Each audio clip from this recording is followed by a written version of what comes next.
Yeah, Mike. Um, Dallas is a team, obviously, that tends to like to slow the game down and whatnot. But did you feel like you guys lacked energy in this one, especially given the situation and the losing streak? Charlie, we did not lack energy in this game. That's one thing we didn't lack. Maybe some execution at times, but to keep Ben Sagan, all those guys for 57 minutes to one goal. That's one thing we didn't lack. Guys were blocking shots. We were hitting. We were physical. I think that the last thing that I want to do is sit here and say it's okay that we lost a hockey game.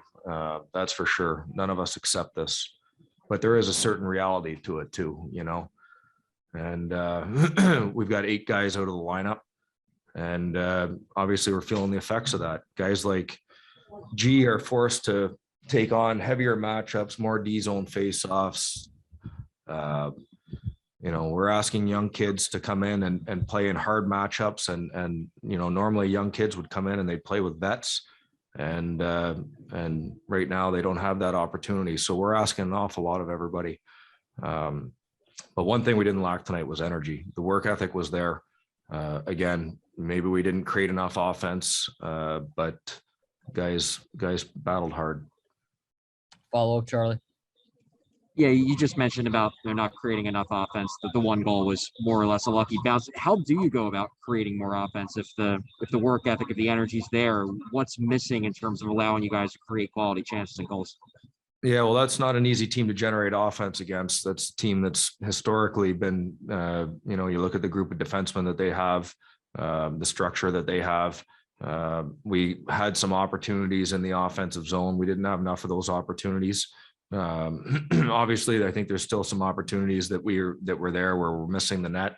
We're not shooting, and those pucks those shots could turn into a secondary opportunity. That the goal that we scored, it's just throwing a puck into the blue paint, and I certainly think that we could do a lot more of that. We have to have that mindset. Obviously we've got some skilled players out of the lineup, so we have to have a little bit more of a score a dirty goal mindset. And obviously when it's time to execute and you have a chance to make a play, we got to be able to not give into the pressure or squeeze the stick too tight. We got to find a way to make that play. Olivia Reiner, you're on with Coach. Go ahead. Hi, Mike. You moved Morgan Frost to the third line with Jerry Mayhew and Max Willman. What were your takeaways both offensively and defensively from that line? That's the best game I've seen Frosty play. I'll just say that. I mean, his competitive level was at a different. He raised the bar on that tonight, and I thought he was very effective. And I thought the whole line was. Jordan Hall, you're on with Coach. Go ahead. Hey, Mike. Do you just feel like this is almost a perfect storm in the sense that you guys are lacking the offensive firepower and you're forced to play in these tight, pressure-filled games? Yeah, I mean, again, I'm not going to make excuses. That's the last thing that we want to do. That's the last thing we want to be part of. But I don't think that the guys made any excuses tonight. I thought they competed. Again, this is a team that's tough to generate offense against. I would say that it's sort of been the issue through this entire streak for the most part has been a lot of these games that are right there. And instead of us finding a way to grab the lead, the other team is. But we're just going to keep trying to figure out ways to do that. And again, I think that there were some times tonight where we didn't execute well enough, whether it was an opportunity off the rush or in the offensive zone. I think we can do some things a little bit different, a little bit better.